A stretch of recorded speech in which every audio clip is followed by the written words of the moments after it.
તો અમરેલીમાં ભારે વરસાદ વચ્ચે તંત્રની ટીમો ફિલ્ડમાં પહોંચી છે। ભેરાઈ ગામ નજીક 70 લોકોને સલામત સ્થળે ખસેડાયા છે। કેટલાક ગામડાઓમાં કોઝવે પરથી પાણી જતા હોવાથી તંત્રએ નજર રાખી છે।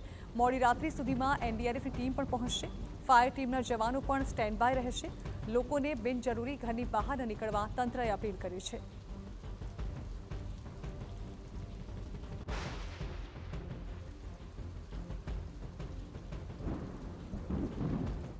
જિલ્લામાં રાજુલા જાફરાબાદ પંથકમાં ધોધમાર વરસાદ બાદ જે રીતે કેટલાક વિસ્તારોમાં રેસ્ક્યુની પણ કામગીરી કરવામાં આવી હતી। કેટલાક વિસ્તાર એવા છે કે જ્યાં સ્થળાંતર કરવાની પણ જરૂર પડી હતી। અહીં સાવરકુંડલા રાજુલા ઇન્ચાર્જ પ્રાંત અધિકારી જીલ પટેલ છે તે સાથે વહીવટીતંત્રના અધિકારીઓ પણ દોડી આવ્યા છે। સર, ખાસ કરી આ વિસ્તારમાં હાલમાં કેવા પ્રકારની સ્થિતિ છે? હાલમાં અત્યારે છેલ્લા 24 કલાકની અંદર રાજુલા પંથકની અંદર ટોટલ 199 એટલે આશરે 200 mm જેટલો વરસાદ પડેલો છે। એટલે 8 ઇંચ જેવો વરસાદ કહી શકાય અને કુલ આખા સિઝનનો વરસાદ 409 mm જેવો છે, જે ખૂબ વધારે છે।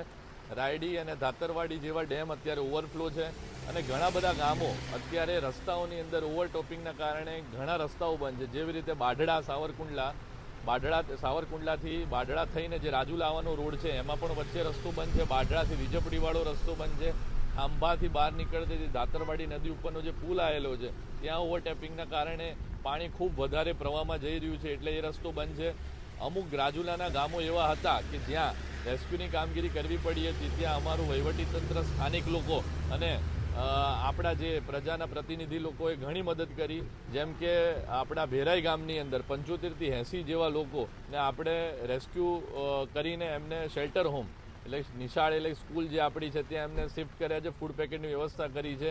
એક બીજું ગામ ખાખબાઈ હતું, ત્યાં વચ્ચે લોકો પાણીમાં ફસાયા હતા, ત્યાં પણ પ્રજાના પ્રતિનિધિ અને લોકોની મદદથી એમને જેસીબી દ્વારા સલામત એમના ગામ સ્થળે ખસેડવામાં આવ્યા છે।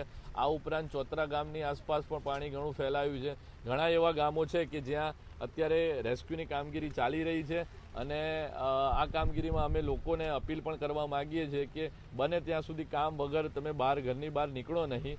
ઉપરાંત અમુક એવી જગ્યાઓ હોય છે કે જ્યાં આપણે પાણી ઓછું દેખાતું હોય પણ ત્યાં ખાડો હોય કે એવી જગ્યા હોય કે પ્રવાહ વધારે હોય, ન ખબર પડે ને એમાં આપણે ફસાઈ ન જઈએ।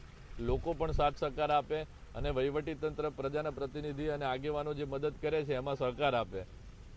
તો આ હતા પ્રાંત અધિકારી, તેમનું કેવું છે કે તમામ વિસ્તારમાં રેસ્ક્યુની કામગીરી અથવા સાથે સાથે પ્રાંત અધિકારી, વહીવટીતંત્રના અધિકારીઓ તમામ ગતિવિધિ ઉપર નજર રાખી રહ્યા છે। હાલમાં વરસાદ છે તે પણ ધીરે ધીરે વિરામ લઈ રહ્યો છે, પરંતુ પાણી ધીરે ધીરે જે રીતે ઓસરશે એ પ્રકારે લોકોની મુશ્કેલી છે તે દૂર થશે। ઉપરાંત લોકોએ સાવચેત રાખવાની પણ જરૂર છે। ખાસ કરી નદી કાંઠાના વિસ્તાર હોય ત્યાં લોકોએ ન જવા માટેની પણ તંત્ર દ્વારા સૂચના છે તે આપવામાં આવી છે। જયદેવ કાઠી, TV9, અમરેલી।